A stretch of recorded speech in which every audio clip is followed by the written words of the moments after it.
Well, it's a great pleasure to welcome to What's Next, Orediretse Molebaloa, who is Infobip's Regional Sales Engineering Manager for Africa, to our discussion. And I'm really looking forward to this discussion because it's something that I'm really passionate about. When you look at consumers beginning to value experiences over products, and becoming more open to trying brand new brands through various methods of shopping. And that's what it's all about, particularly since the start of this particular pandemic. You've seen all sorts of changes. I'm just thinking of myself and how my buying habits have changed. Even though the pandemic provided the impetus for this rapidly changing behavior, one critical lesson that businesses have learned is that they need to meet customers where they are and provide them with an exceptional experience. All about the customer experience at the end of the day. And but getting this right is not always that simple, right? Especially if you're running a startup, for example, you run whatever kind of business, it's not easy to get that customer experience right. And this is because in an evolving IT landscape, it can be challenging to juggle your responsibilities to grow your business while you're trying to implement a forward-thinking customer engagement strategy. And it's a tough one to do. Now, according to PwC, this research is fascinating. PwC South Africa's emerging companies are responding to the changing IT landscape with 65% of respondents indicating that they are using digital channels as part of their core strategy.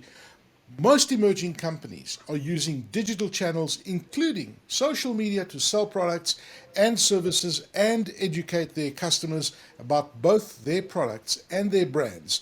But the key to achieving this success in this regard lies in implementing effective omni-channel strategies, which allow businesses to engage with customers using the right messages over the right channels at the right times. Now, think of this concept as a form of fluid communication between different communication platforms. So, Orediretse Molebaloa, who is Infobip's Regional Sales Engineering Manager for Africa, will share and unpack what these omni-channel strategies are and how startups can go into that fast lane for growth and what advice you can give. So it's fantastic to have you on board, and thank you for joining us, Orediretse. Firstly, before we start, Orediretse, is it Orediretse? Just, yeah, Orediretse. In short, you can call me Orediretse, yeah. You can call me Ore. Okay. Yeah. Orediretse, before we start, tell us what is omnichannel? Because, there are all these fancy words that are being used. What exactly is omnichannel marketing? Very good And what is an question. omnichannel strategy? Are they two different things, for example? No, thanks for hosting me today, Aki.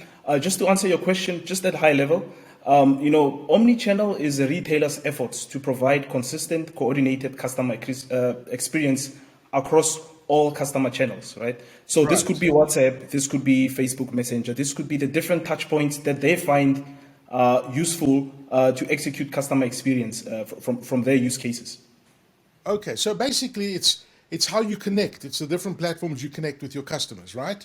Okay. Correct. Now I can see why that is so important and why it's so important and strategic, right? Because I mean, if you look back 10 years ago, there weren't things like WhatsApp for business and all of these different platforms that are today. So can you give us an overview when it comes to the benefits of omni-channel strategy?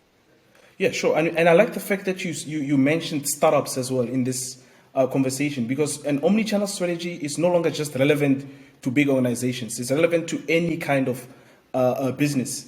And the reason behind it is that customers expect some exceptional customer experience and buying experience when they're consuming any products. And the one thing that's remained consistent that we're seeing with this kind of behavior is that they lean more towards these disruptive brands that are more of a digital first, right?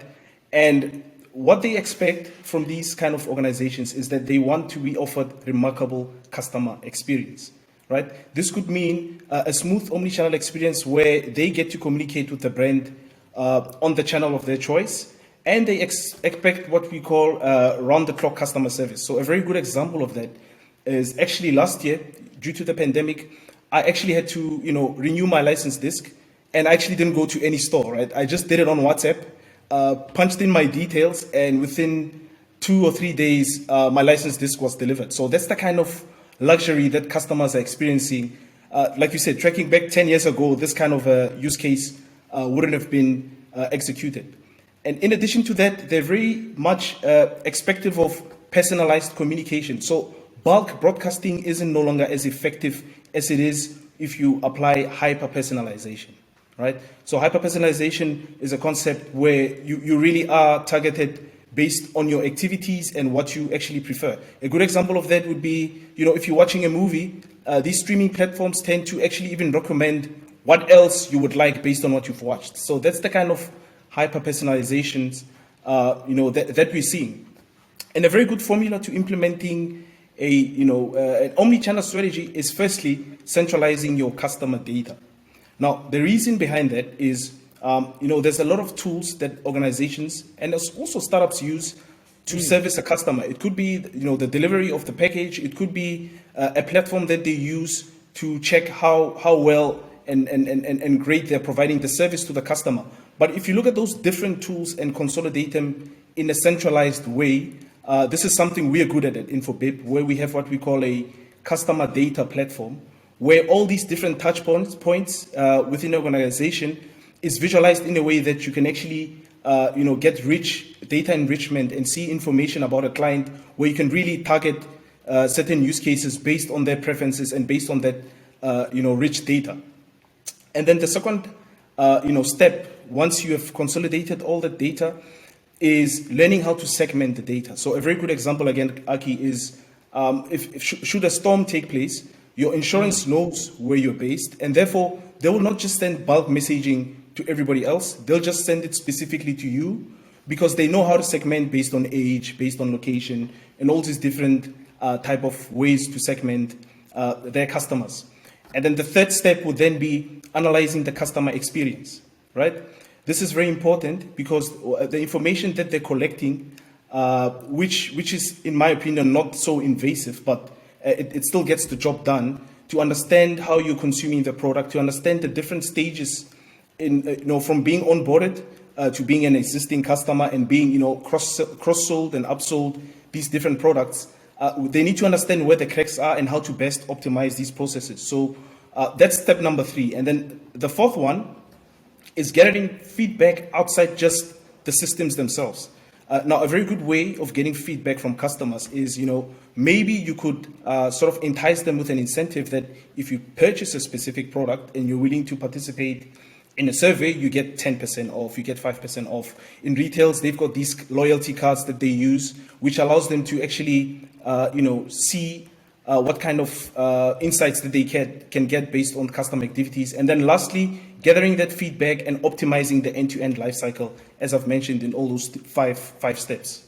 Wow. Okay. So it's actually a science. I mean, when I'm listening to you, it's a science, and it makes complete sense what you're talking about. As a small business owner myself, and as a consumer, I mean, what you've just said is just making perfect sense. You don't want to irritate the customer. That's why know the location, tell them about the fact that it might hail in the next hour based on the weather forecast. And the thing is that we've got all this intelligence to be able to do that. It's all out there. It's ready for us to use. My second question for you today is, we keep talking about startups. And I mean, when you look at startups and you look at these small businesses, they are the fire of this economy. And it's so important for these small businesses, these startup businesses to succeed. Why should these startup businesses adopt an omni-channel? And I guess the question is, what kind of tools would they include in this strategy? Very good question. And I think the first most important thing is, once you implement an omni-channel strategy, your quick win is that you will, improve your customer lifestyle value. In other words, the customer will always feel like you're putting them first by allowing them the platform to communicate in the channel of their choice, right? And then the second part, we all know this, there's probably about 3 ways in which a customer is residing in the online space.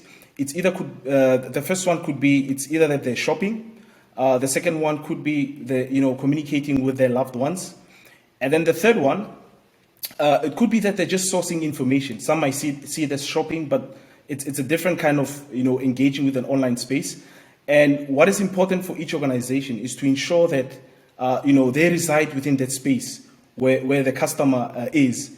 And the best way to do that is we have our set of product sets where, you could incorporate push notifications either on an app, or you could even, create widgets on a website where if someone needs some form of support or needs to engage with a brand, there's a live chat that's readily available for them to chat. So there's different ways in which, you could plug yourself in the customer ecosystem without really being invasive, but still adding value for the customer. Okay, very interesting. Look, when you look at a startup, for example, it could be quite daunting to build a successful omnichannel. I guess, one has to strategize on where do you start, how much money do you invest in it, what do you need to start as a startup to develop this successful omnichannel strategy with what we're talking about. Where do you actually start with this process? Okay, before I get into what we have to offer to these startups, I think what you need, the most important thing is it's very important to work with a very strategic partner. The reason why I'm saying this, depending how you deploy your use cases with your customers, getting insights and information on demand might be very cumbersome if you're working with multiple service providers, right? Imagine you're getting WhatsApp API from one service provider, and then you're getting, let's say, Facebook Messenger from someone else, and then you're trying to get analytics done on those use cases. It's quite difficult if each service provider is using different technologies to visualize the data. But working with a partner like us, we have what we call communication platform as a service, where we have these channels readily available. And then we are leveraging off our SaaS products, which could be chatbots, process workflow, our call center solution, where all of these journeys can be really intertwined and well executed. So this is why, from a startup perspective, Infobip has actually launched what we call Startup Tribe, which is a program that allows these small startups to be taught how to successfully deploy a omnichannel strategy, and also making sure that in executing those kind of strategies, they still maintain their brand identity, right? The biggest challenge is sometimes when you've got a good omnichannel strategy going on, because of the demands, it might affect how you as a brand respond to that demand. So we're basically holding hands and guiding them, and also exposing them to different use cases and other startups that we have on our database that can help them grow in their use cases. Okay. So it's interesting. So I like this. What did you call it? A startup tribe. Startup Tribe, yes. Startup Tribe. That's a great initiative where you can share ideas and learn new things, because it can be quite overwhelming. Let's be honest. When you look at this, it's really daunting for the startup owner. If you think about a startup owner, they've got so many different balls in the air. They juggling process management. They juggling stock, whatever product they are involved in on a startup basis. It's tough because you've got a lot of things to worry about. Are there any initiatives out there to help these startups actually implement the effective strategy? So you don't go around in circles and you want to do something right, but you need that help. Yeah, so as I've mentioned before, we're about to launch what we call the Infobip Startup Tribe, which will be more on the Southern African region. Infobip Startup Tribe is a perks program which is designed to actually, take these mission-driven startups to the next level. And by joining this program, startups can gain access to a wide range of these perks that can help them actually grow as a business. Again, the goal of this program is to assemble a community of these startups with Infobip as a global communication leader. We actually recognize them as the next wave that will really impact the world in a positive way. And we will actually work with these startups and provide them with the tools that are at our disposal to make sure that they succeed in the vision and mission with market-leading communication solutions and strategies. For eligible startups that join, they will actually get credits between about $10,000 and $60,000, and which will allow them to actually network and showcase their products, and most of all, get access to opportunities and education and much more. So if you're a startup and you're interested, and you actually need to just meet about 2 out of the 3 criterias that we've set up. The first one being your business needs to demonstrate a lot of high growth potential. The second one, you don't have to have or actually exceed an employee count of about 100 employees from a headcount perspective. And then lastly, you should have raised no more than $5 million worth of funds in the past. If you need more information about the actual program, you can actually go to startups.infobip.com and you'll get more information on the Startup Tribe program. And you must be seeing some amazing work on startups. I mean, I just touch the surface and just see what's going on there. But wow, it's just mind-blowing how many startups are popping up all over the place. It really is. And you know, the true advantage that comes with these startups is that they're not dealing with legacy technology. They're dealing with the latest and the greatest. And they're pretty much getting the most out of the newer technology that we have, which allows them to go to market at rapid rates. This is why if you look at the DNA of a startup tribe, they normally start off with what we call minimum viable products, right? Start small. As they're building a base, they're also optimizing the product and they're growing through that specific process. Yeah. And now if you're providing a program like Startup Tribe, you're actually enabling them to even scale even higher, because if you have an omni-channel strategy, it's much easier to apply and go to market certain use cases. Imagine if they had to, for example, develop a very maybe an app, right? Not everybody uses a specific app every day. Yes. So if you were to consume a specific product from a startup, you might not necessarily have to use it, on the daily. But if you're taking advantage of WhatsApp and Facebook, those are apps that people use on the daily, and you could actually replicate those journeys on those channels. Fantastic. Orediretse Molebaloa, it's absolutely fascinating chatting to you. Something that I'm very passionate about. I can hear the passion in your voice as well. Orediretse is Infobip's Regional Sales Engineering Manager for Africa, joining us on What's Next. Thank you for your time, Orediretse. Thank you so much, Aki. It's been a brilliant conversation. Great stuff. Thank you.